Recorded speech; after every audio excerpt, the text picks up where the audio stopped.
Du côté des Américains, on a récemment eu Godzilla vs Kong, mais aujourd'hui, du côté des Japonais, ça sera l'animé Godzilla, l'origine de l'invasion.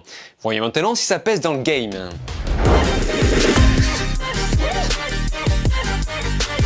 Salut à tous, c'est Vince alias Amir Game et on se retrouve aujourd'hui pour parler d'une série animée japonaise. Je parle bien sûr de Godzilla, l'origine de l'invasion ou plutôt Singular Point. Série coproduite par les studios d'animation Orange ainsi que Bones qui se sont déjà occupés de My Hero Academia. Ça a été diffusé pour la première fois le 25 mars 2021 sur le Netflix japonais, puis quelques autres chaînes locales. Mais aujourd'hui c'est maintenant disponible en France avec 13 épisodes de 20 minutes. Et c'est réalisé par Atsushi Takahashi, donc ayant déjà bossé sur Blue Exorcist. On retrouve aussi une certaine Kazukato dans le chara design des personnages, auteur même du manga Blue Exorcist. Cette dernière sera également accompagnée de Eiji Yamamori pour s'occuper du design des monstres, et qui, je le rappelle, était l'ancien animateur des studios Ghibli, qui avait par exemple bossé sur Princesse Mononoke ainsi que Ponyo. Donc, au programme, nous avons un nouvel animé japonais sur Godzilla,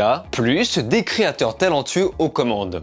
Que demander plus? L'histoire commence doucement par nous montrer le quotidien d'une chercheuse et d'un ingénieur. Et tandis qu'ils font ce qu'ils ont l'habitude de faire chaque jour, ils vont découvrir au fur et à mesure qu'une menace titanesque pèse sur leur propre ville. Donc, comment vont-ils faire à ça? La réponse est bien évidemment dans la série. Spoiler, japonaiserie et scénarium. Le climax de départ est intéressant, c'est-à-dire que comme beaucoup de fiction, on va amener l'aspect apocalyptique pas à pas. On va nous montrer la menace en partant vraiment de zéro. Là, on va voir des personnages comprendre lentement mais sûrement ce qu'il se passe, jusqu'à voir enfin l'ampleur du désastre final. Et je vous le dis, les moments de calme avant la tempête sont mes préférés dans les films catastrophes, car c'est le moment où la série va installer proprement le terrain, et Godzilla, l'origine de l'invasion, le fait plutôt bien. On démarre sur quelque chose de fin, léger, avec une pointe d'humour. On apprend à connaître les personnages et leurs facultés qui servira pour la suite, ce qui va même donner un côté aventure, et ça c'est cool. Ceci dit, on ne va pas se mentir, mais ce fameux calme avant la tempête prend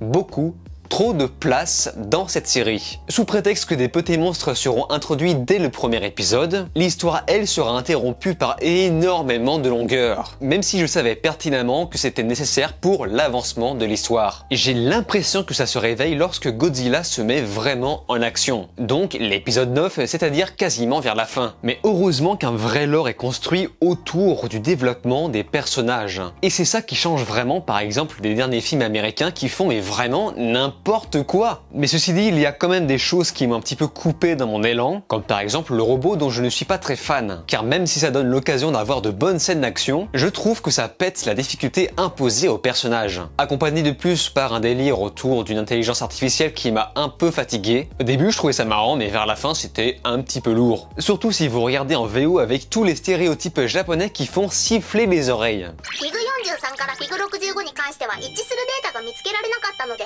この PC 内にあったあなたの高次元空間における飛行生物に関する考察ノートを参考に類推して調べ直しました。 Au passage, si ce genre de délire vous fatigue d'avance, privilégiez plutôt la VF, même si la VO reste dans l'ensemble très bonne. À côté, le découpage technique sera similaire à celui d'un film et la série sera sans pudeur au niveau des animations. Mais en revanche, même si je vois bien des monstres détruire des villes, la mise en scène, elle, fait que j'ai eu beaucoup de mal à ressentir le danger. Et je pense que c'est probablement dû aux personnages qui sont en manque cruel de panique. Tout le monde est constamment détendu, même les enfants.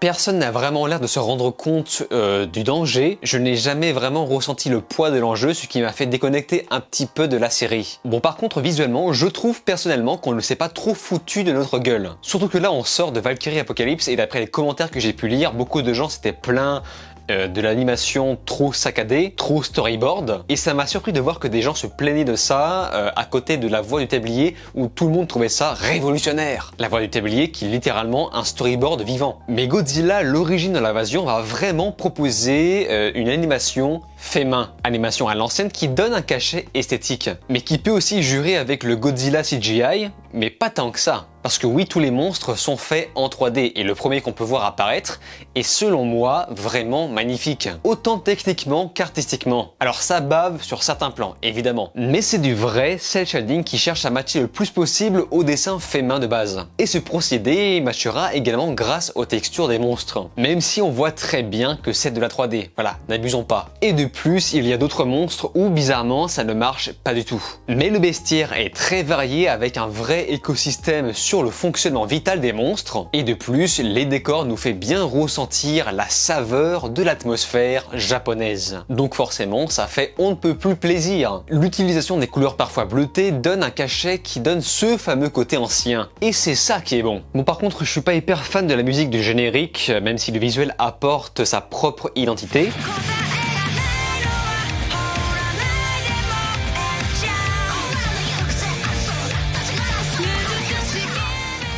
D'ailleurs, je ne suis pas fan de la musique en général, même si on sent un énorme travail sur la composition qui cherche à se rapprocher des thèmes de Godzilla. Je n'aime pas les musiques de Godzilla. Voilà, comme ça c'est clair. Le thème principal est d'un vieillot, enfin faut vraiment penser à le changer. D'ailleurs, de plus, dans la série, les musiques fanfares m'ont vraiment saoulé, même si j'ai parfaitement compris l'intention humoristique derrière.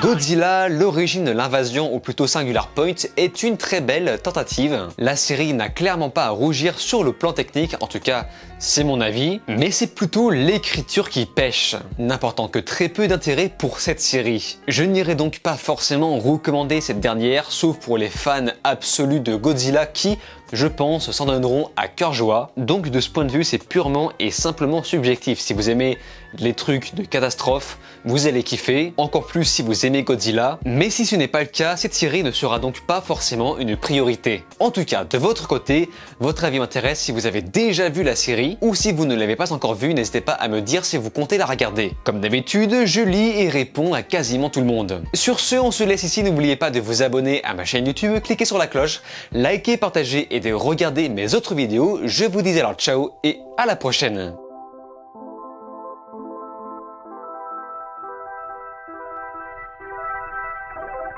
Thank you.